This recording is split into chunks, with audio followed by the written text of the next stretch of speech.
Olá, querido amigo do Vida e Atitude, estamos aqui mais uma vez junto com você para trazer um tema relevante. Como sempre, a gente traz assuntos aqui que são importantes e que nós precisamos parar para pensar a respeito. Hoje o meu convidado especial é o Dr. Rodrigo Rederge. Ele é delegado-chefe do NUCRIA, Núcleo de Proteção à Criança e ao Adolescente, vítimas de crimes da Polícia Civil do Paraná. E o Dr. Rodrigo veio para falar então sobre esse assunto e eu convido você para acompanhar o nosso bate-papo. Dr. Rodrigo, muito obrigada pela presença, por ter aceitado o convite com toda a sua demanda, a sua correria, e você está aqui hoje para falar conosco sobre esse assunto tão importante. Bem-vindo. Muito obrigado, eu agradeço muito o convite. Para mim é uma honra estar sempre falando na igreja, é muito importante a mensagem que eu passo e a causa que eu defendo, que é a proteção de crianças e adolescentes, passa por esse processo. Eu acho que a igreja é uma grande ponte para resolver problemas que eu tenho no meu dia a dia. Acho que muitos problemas podem ser resolvidos na sociedade, dentro da sociedade como um todo. Lógico, situações mais graves, daí preciso do nosso núcleo de proteção para efetivar algum tipo de tutela mais robusta na proteção de crianças e adolescentes. Mas é muito legal esse trabalho que você tem realizado de ir até as igrejas para falar sobre esse assunto, porque as igrejas precisam estar por dentro, inteirados nesse assunto também, né? Eu acho que é muito importante em todos os lugares e principalmente na igreja. E hoje aqui na televisão, na Rede Super Curitiba, né? Você, como nosso convidado aqui, veio então falar para todos os nossos telespectadores aí sobre esse assunto que, claro, é um assunto que até às vezes é pesado, né? Não é fácil de falar, mas é um assunto necessário. Nós precisamos falar sobre a proteção das nossas crianças e os nossos adolescentes, porque infelizmente tem acontecido muita coisa, e acho que você que pode falar, né, melhor sobre isso, mas eu queria que você contasse um pouquinho. Você hoje representa aqui também o NUCRIA, certo? E o NUCRIA, ele tem atuado na prevenção ao combate e abuso aí da violência contra a criança e o adolescente, certo? E eu queria que você contasse um pouquinho pra gente. Nós todo ano, nós temos um mês durante o ano, que é o mês de maio, certo? Que a gente fala muito sobre esse assunto, são muitas campanhas realizadas a respeito. E como que está então durante a campanha do Maio Laranja? Como tem sido? Conte pra gente um pouquinho se há muita procura, o que vocês estão desenvolvendo a mais nesse período do Maio Laranja? Então, Clarice, para nós o Maio Laranja é um mês essencial na proteção de crianças e adolescentes. Então a gente faz todo um planejamento estratégico todo ano para ver quais ações a gente vai atingir. A gente alimenta um sistema totalmente integrado e basicamente eu sempre planejo da seguinte forma: um viés operacional, no sentido de prisão de pessoas que cometeram crimes violentos ou coisas do gênero, e a parte social, então, que é a informação da sociedade. Lógico, a gente faz isso durante o ano inteiro, mas no mês de maio para nós é muito forte isso. Eu concentro toda a equipe, nós temos 50 pessoas na equipe, aqui em Curitiba, que atende, dá um apoio técnico também para outras delegacias, região metropolitana, enfim, estado do Paraná, o interior. E a gente fortalece muito essa parte de palestras, conscientização e também a parte operacional, prisões. Então é isso que a gente mais faz no mês de maio. É muito interessante para nós. A gente trabalha o ano inteiro, mas o mês de maio tem aquele sabor de proteção, sabe? É muito forte esse mês de maio no Brasil inteiro. Então eu vejo que as pessoas estão muito focadas nisso. A gente também aproveita essa oportunidade para fazer um trabalho mais robusto nesse sentido. Então, o quão importante é esse trabalho que vocês fazem e intensificar, né? Durante o mês de maio, o Maio Laranja, é legal porque as pessoas já ficam atentas, né? Qualquer coisa que se fale do Maio Laranja, as pessoas já param para ver. Ainda bem, né, que as famílias estão buscando mais informação, também com a questão da internet, né? Claro, fica tudo mais fácil. Antigamente, sem a internet, não era tão fácil assim, né, levar essa informação, mas eu acho que dá para sentir a diferença, né, de alguns anos para cá, o quanto as pessoas têm se informado mais e buscado estar atentos a esses assuntos. Hoje a sociedade viu a importância da proteção das crianças. Eu acho que após os ataques a escolas que nós tivemos, que foi algo até isolado, a gente conseguiu neutralizar bem. Hoje temos bastante inteligência que monitora totalmente isso. Então consideramos até um problema mais superado. No entanto, despertou novamente a necessidade de cuidarmos das nossas crianças, que era um tema que estava muito esquecido, né? Outras pautas apareceram ao redor do mundo, pandemia, etc. Mas a gente não pode esquecer que é o futuro, elas são o futuro. Então, quanto mais a gente protege, quanto mais a gente cuida, e nós como sociedade, não só pai e mãe, qualquer um tem o dever de cuidar de uma criança que esteja em vulnerabilidade. Mostrou que a pauta é interessante, o mês de maio está forte, mostra que o futuro da nossa geração, e o futuro do planeta, o futuro do país, ele está na mão das novas gerações, elas dominam a tecnologia, nós não dominamos tanto como antigamente, então elas estão muito mais conectadas, a informação está rápida e eu acho que é muito legal sempre enaltecer esse tema porque para mim é muito importante. Sim, e eu gosto de pensar que nós como sociedade, todos nós somos responsáveis, né? Então é importante que nós nos unamos aí para pensar em como podemos proteger melhor as nossas crianças e os nossos adolescentes. Agora, eu imagino que vocês no CRIA, né, você falou aqui que é um grande grupo, vocês são em várias pessoas. Como que é formado esse grupo? No caso, você, né, doutor, você é delegado e você, então, coordena todo o grupo, certo? E esse grupo, ele é constituído por que tipos de profissionais? A tua pergunta é muito interessante, é muito boa.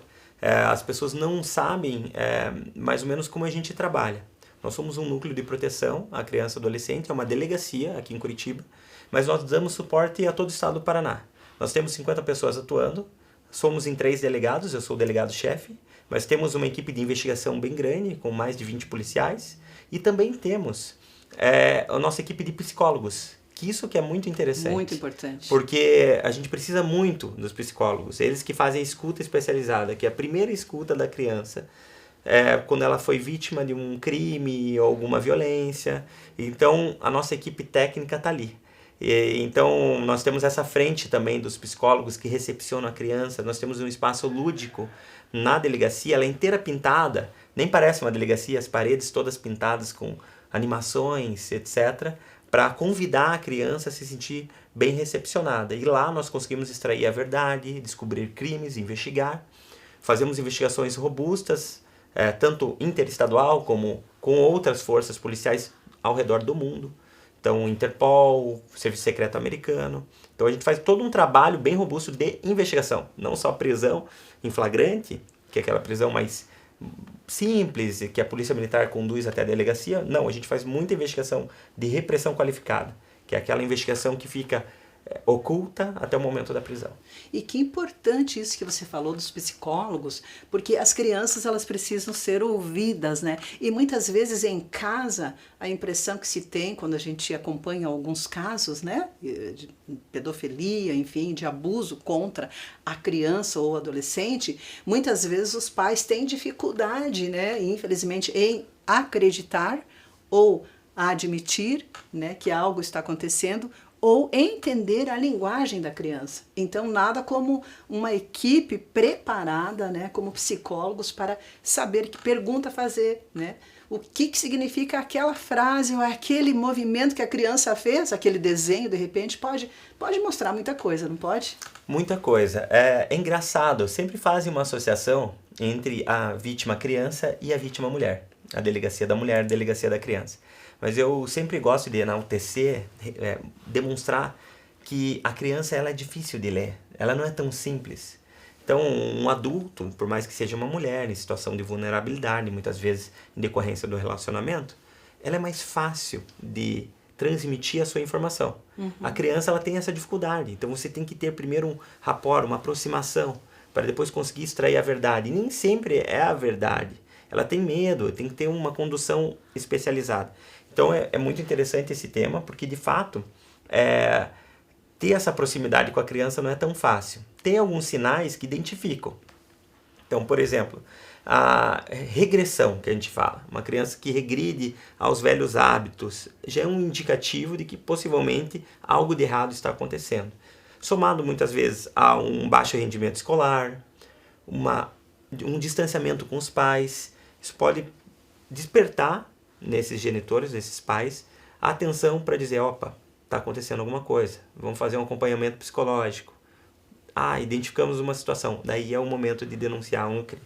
Entendi. E eu imagino que também nessa caminhada de vocês aí, né, tanto quanto no atendimento a essas crianças ou na prisão, né, dos criminosos, deve acontecer muitos desafios, né? Deve aparecer pelo caminho muitas dificuldades. Quais são essas dificuldades, esses desafios? Inúmeras dificuldades. É impressionante, cada dia que eu atuo, eu vejo mais dificuldades, né? No entanto, trabalhamos duro e vamos resolver, né? Tem que ser assim. Mas eu acho que a primeira dificuldade hoje que a gente tem é a dificuldade da vítima se abrir. Começa por aí. Então tem uma cifra negra que gira e circunda todo nosso processo de investigação. Porque muitas vítimas não conseguem se abrir, levam anos, décadas. Puxa, mas e daí existe alguma estratégia que vocês usam para que essa vítima possa confessar, possa se abrir? A gente, a cada dia mais, está fortalecendo nossa unidade de psicologia. Que eu, na condição de chefe da unidade, comecei a identificar que ali é onde eu preciso ser forte. Tá. Porque a psicologia é quem vai recepcionar a informação. É o que falávamos anteriormente. Anteriormente, exatamente. Então, assim, eu preciso fazer isso, né? Mas, voltando ao tema estratégias, etc., a gente sempre tem que focar um pouquinho no como que o mundo está, né, hoje em dia. Então, nós temos crimes envolvendo cyber, tecnologias, mídias, novas informações. Então, são desafios que a gente tem que bater, tem que superar. Então, a gente busca sempre estar atingindo os pais, informando os pais, para que eles consigam nos dar um feedback e nos conduzir a levar a melhor investigação. Acontece muito de eu ter que passar uma informação adiante, para os pais especificamente, porque eles não têm condições de acessar aquela informação. Então, por exemplo, qual jogo que eu não deveria possibilitar que meu filho acessasse? Uhum. Então, eu tenho que passar essa informação. Então, são desafios do quê? Tecnológicos. Sim. Né? De tecnologias novas que estão surgindo. Uhum. Que às vezes os pais nem conhecem direito, mas a criança, ela já manda bem. Manda bem. Uhum. Um exemplo que eu te dou de uma investigação que eu conduzi agora, recentemente. Adolescente, iPhone, tudo salvo na mídia, na nuvem, tudo salvo na nuvem. Então, mídias, fotos, vídeos. O aliciador, pela internet, por rede social, conseguiu a senha do e-mail dela e acessou o iCloud dela, a nuvem. Eu achei interessante, por quê? Porque eu não sou tão velho assim. Uhum. e eu já não salvo tudo na nuvem. Eu tenho muita coisa salva de mídia, de fotos, etc., no meu próprio celular ou no meu notebook. Uhum. Mas adolescente salvava tudo na nuvem. Tudo na nuvem. É mais fácil. Mais fácil. E daí o que eu descobri? Esse mesmo aliciador, 22 anos, de Curitiba, fez 30 vítimas em Curitiba. Meu Deus. Mais de 6.000 conteúdos nos seus dispositivos, que ainda estão sendo periciados. Acreditamos que vamos encontrar mais coisas. Então ele teve inúmeras vítimas ao redor do Brasil. Descobrimos ele através de uma vítima de Goiás, só para ter uma ideia. Não foi das 30 de Curitiba. Então vocês não atuam só aqui, né? Se só precisar aqui. Sair do Paraná, vocês vão. Vamos em qualquer lugar. Até em outros países. Então, temos operações em andamento em outros países.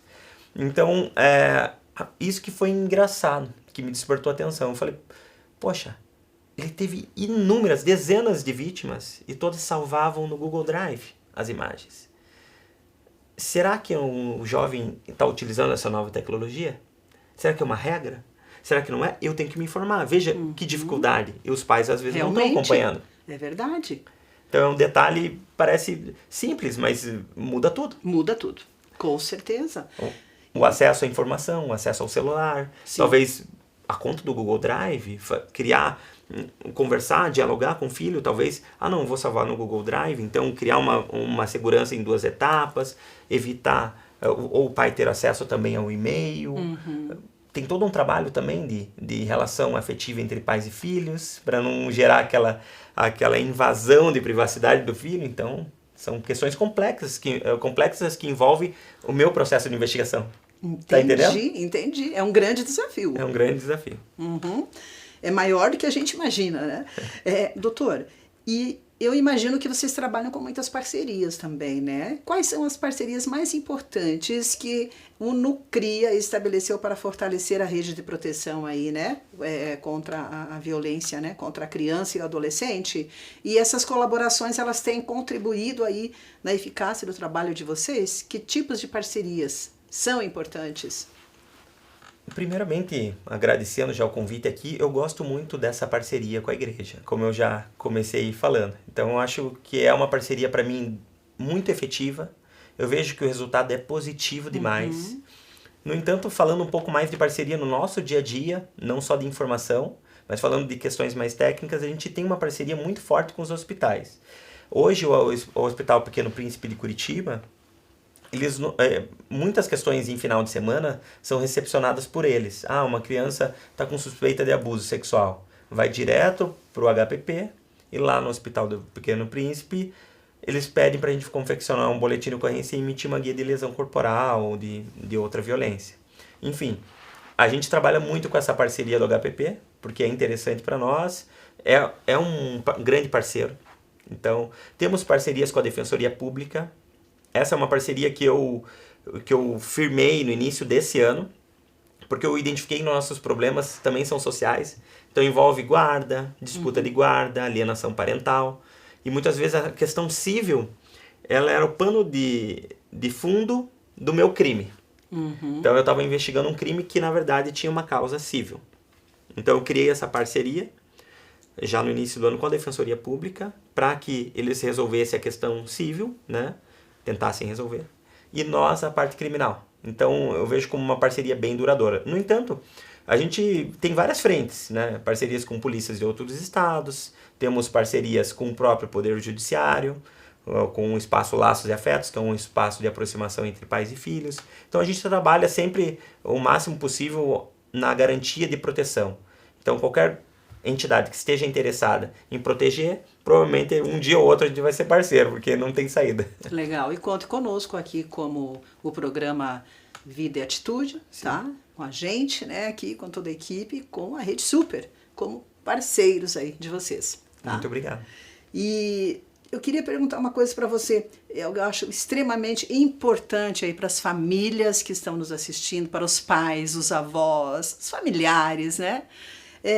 Quais são os sinais mais comuns de abuso e violência que pais, professores, inclusive, nas escolas, os professores acho que podem até identificar alguma coisa, né? O que poderia ser identificado, né? O que devem estar atentos, as quais sinais que podem denotar que essa criança ou esse adolescente foi abusado? A rede de proteção que envolve a parte de saúde, Conselho Tutelar, Educação e Polícia, ela sempre tem que estar muito atenta aos sinais identificadores de violência sexual, falando especificamente do tema. Então, eu acho muito interessante para professores, o rendimento escolar é o primeiro sinal. O comportamento, muitas vezes, é sexualizado demais para aquela criança. Então, 4 anos de idade, faz desenhos muito sexualizados. Isso pode ser um indicativo de que, tem alguma coisa estranha, está tendo acesso a conteúdo pornográfico. Hoje, o armazenamento de conteúdo pornográfico em qualquer mídia eletrônica, celular, computador, é crime.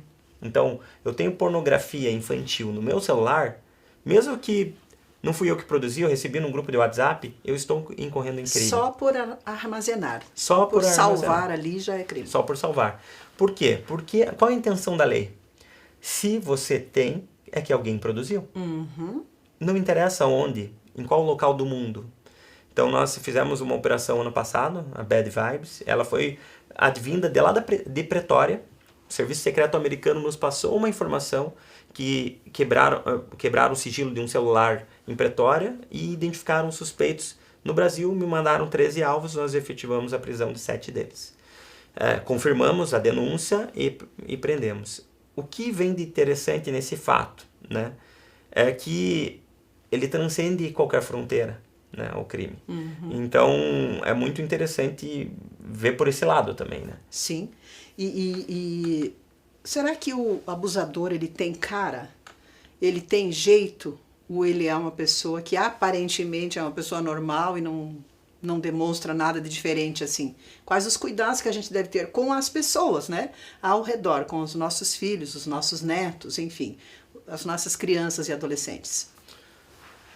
Esse tema é sensível e interessante, né? No direito, tem um doutrinador antigo, chamado Lombroso, que ele criava um perfil do possível criminoso. Então, fisicamente um ladrão ele se parece assim. Hoje, essa teoria já foi muito superada no decorrer dos anos, porque não tem como estigmatizar alguém nesse sentido. No entanto, a pergunta é muito interessante, porque nós conseguimos traçar um perfil. Por exemplo, nos crimes online, que envolvem cyberbullying, ou muitas vezes aliciamento de crianças e adolescentes para conseguir um nudes, um vídeo, alguma coisa assim, geralmente o perfil do interlocutor do outro lado do perfil, né, o perfil fake que ele criou muitas vezes, é um jovem. Então, nesse perfil de crime, via de regra é um jovem. Ele tem um diálogo muito próximo do adolescente. A linguagem é próxima. Do jovem. Nem sempre ele é um adolescente. Muitas vezes ele tem 20 e poucos anos, mas ele tem uma linguagem próxima. Ele entende qual jogo está sendo jogado, ele sabe qual rede social está sendo utilizada, ele sabe atingir o que o jovem quer, o que o adolescente quer, o que ele almeja, então ele consegue se aproximar mais fácil. Esse é um perfil que eu venho identificando com as minhas operações de uma pessoa que alicia um adolescente, muitas vezes pela internet, para obter um nudes ou fazer uma extorsão, depois obtendo uma imagem, ele consegue pedir dinheiro, enfim, vários transtornos, né? O tema é delicado, infelizmente eu tenho que entrar no assunto. Mas né? é importante a gente falar sobre isso. É porque previne. É muito importante. Né? É para prevenção mesmo, prevenção. Né? Para ajudar aí as famílias. Mas no contexto já de crimes envolvendo violência sexual, fisicamente, né, com crianças e adolescentes, via de regra, a grande maioria dos agentes são do seio familiar. Isso que é triste, né? Então, porque são pessoas próximas. Então, aquele tio-avô, aquele tio não tão próximo, durante as férias, vou passar as férias na casa do colega, e daí tem um amigo do colega, então, um amigo do pai do colega, então tem sempre um contexto familiar próximo. Quando o crime de violência sexual, por isso que é muito interessante a gente falar, ele é um crime oculto. Ele é um crime que é difícil de constatar, porque ele é feito em 4 paredes e muitas vezes sem testemunha. A única pessoa que vai poder te falar se ele realmente aconteceu é a vítima. É a vítima. E muitas vezes a vítima não fala. Não fala. Tem medo. E por isso é tão importante nossos psicólogos, para conseguir extrair dela. Ou ao menos termos indicativos de que isso está acontecendo. Para que a gente instaure um procedimento, consiga já mostrar que o Estado está presente. Nem sempre identificou o crime, mas está presente. E isso muitas vezes já começa a inibir qualquer tipo de ato. Entendi. E para que um abusador seja preso, precisa de provas. Exatamente, provas. Mas hoje a palavra da vítima ela tem muita força. Então na jurisprudência, na doutrina, enfim, no nosso meio policial, a palavra da vítima transmitida através de um psicólogo, um profissional habilitado, muito treinado, como é a nossa equipe ali, ela é muito robusta. Ela, dependendo da forma que ela foi transmitida, do contexto com outras provas, se constatar a veracidade ali, provavelmente pode gerar uma condenação. E as condenações são pesadas, né? Só para orientar o pessoal, porque eu acho muito importante. Sim. Senão as pessoas pensam, poxa, o abusador está solto e se ele for preso vai ficar 1 ano na cadeia. Não, ele fica de 8 a 15 anos. É um crime gravíssimo, via de regra ele é cometido em repetição. Então, cada repetição, um aumento de pena. Então, são penas graves e que geram a prisão mesmo. É um crime que, com certeza absoluta, se for cometido, comprovado e a gente efetivar a prisão, dificilmente irá sair tão cedo da cadeia, né? Esse é um trabalho muito essencial que vocês fazem, muito, muito importante, doutor. E o nosso tempo está quase terminando. Eu queria que você deixasse aqui uma mensagem final aqui para a comunidade, para as pessoas que nos acompanham, as famílias, né? Sobre a importância aí da denúncia e do papel de cada cidadão na prevenção aí e combate ao abuso e violência contra as crianças e os adolescentes. É muito importante que vocês denunciem, né? Nós podemos denunciar por boletim de ocorrência em qualquer delegacia do estado do Paraná ou via 181, que é o nosso Disque Denúncia Anônima. Também vou aproveitar para deixar o meu Instagram, que é Rodrigo Rederde, @RodrigoRederde. Também podem me acionar, é muito interessante, muitas pessoas me acionam via o meu Instagram pessoal, e eu dou andamento a algumas investigações nesse sentido. Mas o boletim de ocorrência é o primeiro passo, o acesso às polícias como um todo, tanto a Polícia Militar como a Polícia Civil. A denúncia anônima funciona muito bem, o Disque 181. E sempre fique atentos, mantenha um diálogo direto e franco com seus filhos, que isso facilita muito também em crimes cibernéticos. Doutor, muito obrigada por esse bate-papo aqui tão importante, esses esclarecimentos que você trouxe para nós hoje aqui e pelo seu trabalho maravilhoso em combate ao crime aí prendendo mesmo, né? Prendendo esses criminosos aí que estão à solta muitas vezes e o trabalho de vocês é que faz a diferença, né? Impedindo que essas pessoas continuem a abusar, né? A abordar outras crianças e outros adolescentes. Então, que cada vez mais vocês tenham essa força, que Deus os abençoe grandemente, você e toda a sua equipe, para que vocês continuem fazendo esse trabalho maravilhoso. Parabéns e Deus abençoe. Muito obrigado, agradeço o convite e sempre estou à disposição, tanto da igreja como de qualquer pessoa que tenha visto o programa aí, a gente está sempre à disposição, trabalhando para vocês. Muito obrigada. Nada. É isso, hoje o nosso programa, quem esteve conosco aqui, você que acompanhou, foi o Dr. Rodrigo Rederde, ele que é delegado, chefe do NUCRIA, Núcleo de Proteção à Criança e ao Adolescente, vítimas de crimes da Polícia Civil do Paraná. Olha, você pode seguir ele para conhecer um pouquinho mais do trabalho dele, de toda a sua equipe, certo? É um assunto que muitas vezes nós, claro, achamos que é um assunto pesado, não é fácil, né, falar sobre isso, mas é um assunto necessário e nós precisamos falar sobre. Nós vamos ficando por aqui e eu te convido para acessar pãodiario.org, que é o nosso site de Ministérios Pão Diário. Te convido também a acessar o nosso Instagram, que é Pão Diário Oficial. Lá, quando você entra no Instagram, vai ter o Linktree. E lá no Linktree você vai ter acesso a todos os recursos que Pão Diário oferece. São muitas publicações, edições, livros maravilhosos para as famílias, para crianças, para adolescentes, para os solteiros, para os casais, enfim, é uma infinidade de material. Temos aí materiais tanto escritos como em audiovisual. E aproveite também, quando você estiver lá no Linktree, lá vai estar o link da rádio, Rádio Pão Diário. Aproveite para nos ouvir lá, uma mensagem de esperança e encorajamento aí para o seu dia a dia. Bom, eu deixo aqui o meu abraço carinhoso, Deus o abençoe grandemente e até o nosso próximo episódio aqui. Eu vou esperar você no Vida e Atitude. Tchau, tchau.